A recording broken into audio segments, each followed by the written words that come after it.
ৰাইজৰ বাৰ্তাৰ বাতৰি প্ৰভাৱ ৰাইজৰ বাৰ্তাক ধন্যবাদ জনালে লখিমপুৰৰ এটা সংস্থাই যোৱা 14 নৱেম্বৰত ৰাইজৰ বাৰ্তাত প্ৰচাৰ হোৱা লখিমপুৰ জিলা হাৰমতি ডুবি অঞ্চলৰ এটা দৰিদ্ৰ পৰিয়ালৰ বাতৰিটো চাই দেওবাৰে সন্ধিয়া উক্ত পৰিয়ালটোৰ কাষত থিয় হ'ল দশৰথ মাঝি ফাউণ্ডেশ্যন নামৰ সংস্থাটো আৰু সৰ্বদিশহাৰা এই পৰিয়ালটোৰ বৃদ্ধ পিতৃ মাতৃক কম্বল খাদ্য সামগ্ৰী চিকিৎসাৰ বাবে কিছু নগদ ধন দিলে লখিমপুৰ জিলা ৰঙানদী সমষ্টিৰ নগেন হাজৰিকা বীণা হাজৰিকা আৰু প্ৰদীপ হাজৰিকাৰ শোচনীয় অৱস্থাৰ বাতৰিটো আমি ৰাইজৰ বাৰ্তাত প্ৰচাৰ কৰিছিলোঁ আৰু এই বাতৰি চাই দেওবাৰে সন্ধিয়া লখিমপুৰৰ দশৰথ মাঝি ফাউণ্ডেশ্যনৰ গোবিন্দ বিশ্বকৰ্মাই লগত সহযোগী দুজনৰ সৈতেও উপস্থিত হৈ নগেন হাজৰিকা বাসগৃহত যোৱা 1.5 বছৰে মাৰাত্মক কৰ্কট ৰোগৰ সৈতে যুঁজ দি থকা বীণা হাজৰিকাই কথা ক'ব নোৱাৰি কেৱল কান্দিছে চকুৰে নেদেখা তথা পেৰালাইচিছত আক্ৰান্ত হৈ বিগত বহু বছৰ বিচনাত পৰি থকা নগেন হাজৰিকায়ো কেৱল কান্দিছে আজি বৰ্তমানলৈকে কাৰো সুদৃষ্টি নাই পৰা দুৰ্ভগীয়া পৰিয়ালটোলৈ অৱশ্যে এই ক্ষেত্ৰত হাৰমতি আঞ্চলিক গোৰ্খা ছাত্ৰ সন্থাই কিছুদিন পূৰ্বে কিছু সহায় আগবঢ়াইছিল আজি এইদৰে দশৰথ মাঝি ফাউণ্ডেশ্যনৰ গোবিন্দ বিশ্বকৰ্মা হাৰমতি আঞ্চলিক গোৰ্খা ছাত্ৰ সন্থাৰ উপসভাপতি ৰাজা প্ৰধান ৰোহন লামা উপস্থিত থাকে এওঁলোকৰ দৰেই আৰু আন কোনো সুহৃদয় লোকৰ সুদৃষ্টি পৰিবনে দুৰ্ভগীয়া পৰিয়ালটোৰ প্ৰতি নিউজ ডেস্ক ৰিপৰ্ট ৰাইজৰ বাৰ্তা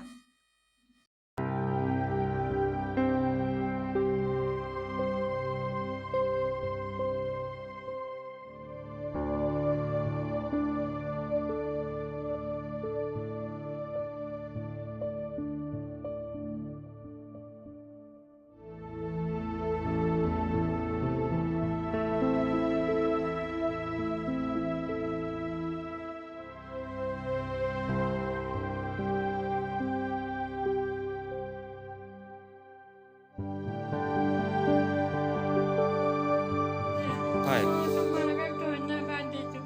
আৰু ভগৱানে আগবঢ়াই নিয়ক তোমালোকে আগবঢ়াই নিয়ক আৰু তোমালোকে ভাবা যে সোনকালে মৰি আজৰি হওক মানুহজনী এনেকৈ ভাবি থাকোঁ আৰু তোমালোকক ভগৱানে আগবঢ়াই নিয়ক উপায় হয় তোমালোকক আগবঢ়াই নিয়ক আৰু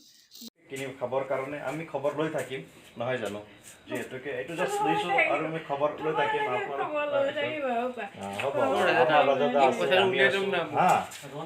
মৰিলেও তোমালোকে আহিবা মই যদি মৰি যাওঁ আহিবা বুঢ়া মৰিলোঁ আহি যাবা তোমালোক চবে সহায় কৰিবা আমি খবৰ লৈ থাকিম ৰাস্তাত যাওঁতেও সোমাই যাম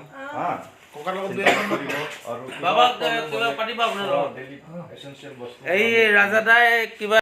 ছাত্ৰ সন্থাক মই ধন্যবাদ কৰিছোঁ আৰু আজি দাদাসকল আছে ধন্যবাদ দশৰথ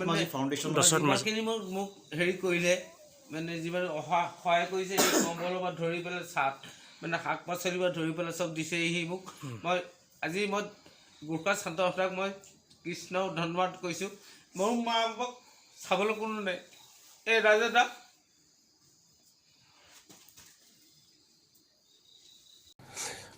তেতিয়া আমি যেতিয়া আজি প্ৰায় এমাহ আগত আমি যেতিয়া আহি চালোঁ আমাৰ ভাইটি বাবু হাজৰিকা বা মাক চালোঁ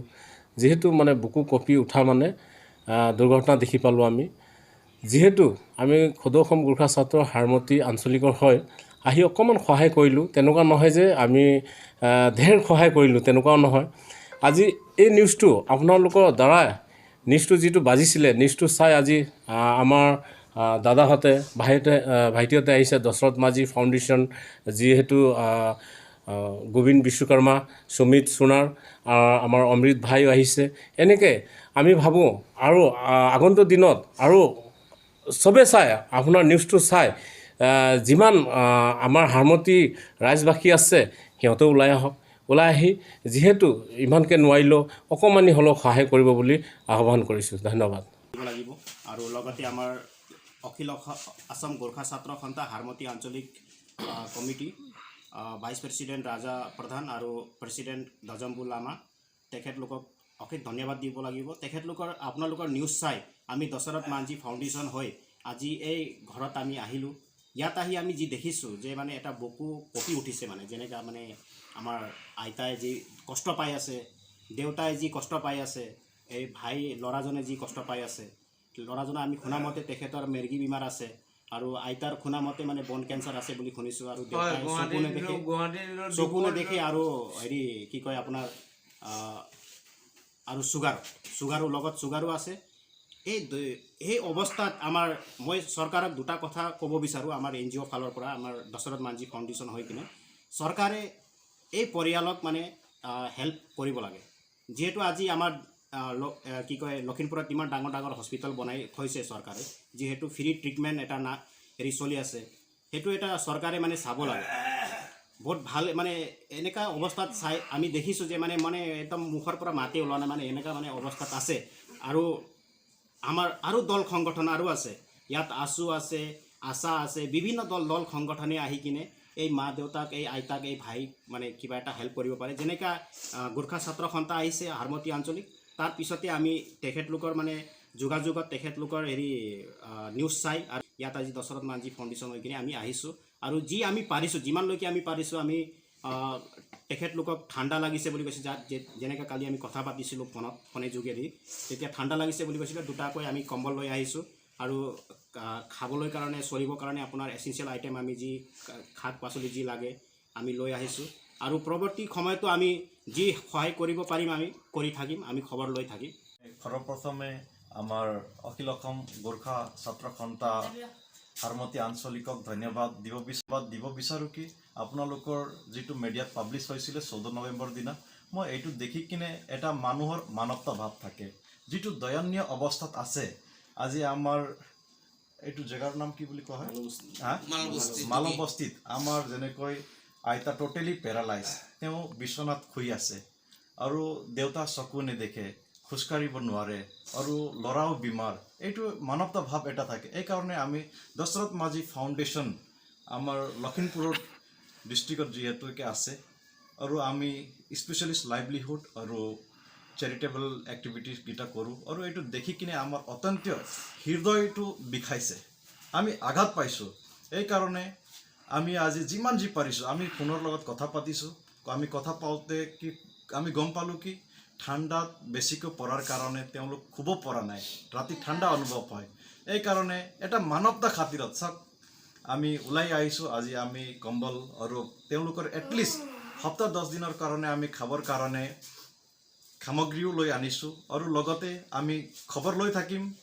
আগন্তুক দিনতো আমি ইয়াত সোমাই থাকিম, তাকে এক সপ্তাহ শেষ হোৱাৰ পাছত আকৌ আমি ৰাচনকেইটাটো পোৱা আমি সুবিধা কৰিম দশৰথ মাঞ্জি ফাউণ্ডেশ্যনে। আৰু মই সকলো আমাৰ অসমৰ দল সংগঠন আৰু বাকী NGO কেইটাকো হাতযোৰ কৰি বিনম্ৰ অনুৰোধ কৰোঁ, চাওক আপোনালোকে ডাঙৰ ডাঙৰ প্ৰগ্ৰেম কৰে, কিন্তু মানৱতা খাতিৰত আমাৰ দেউতা, আমাৰ মা, আমাৰ ভাই সিহঁতি এনেকুৱা যদি দয়নীয় অৱস্থাত আছে, তেওঁলোকৰ প্ৰতি এটা মানৱতাৰ খাতিৰ আপোনালোকে আগবাঢ়ি আহক। তেওঁলোকক আমাৰ যদি একটা সৰু ছাপৰ্টে তেওঁলোকৰ যদি ডেইলি লাইফটো ছাৰ্ভাইভ কৰিব পাৰে, এইটো আমাৰ কাৰণে বহুত ডাঙৰ কথা। এনেকুৱা আপোনালোকে এটা পদক্ষেপ লৈছে যিহেতুকে যাক আপোনাৰ প্ৰকৃত এটা হেল্প কৰিবলগীয়া মানুহ, তেনেকুৱা নিউজ আপোনালোকে পাব্লিছ কৰিছে।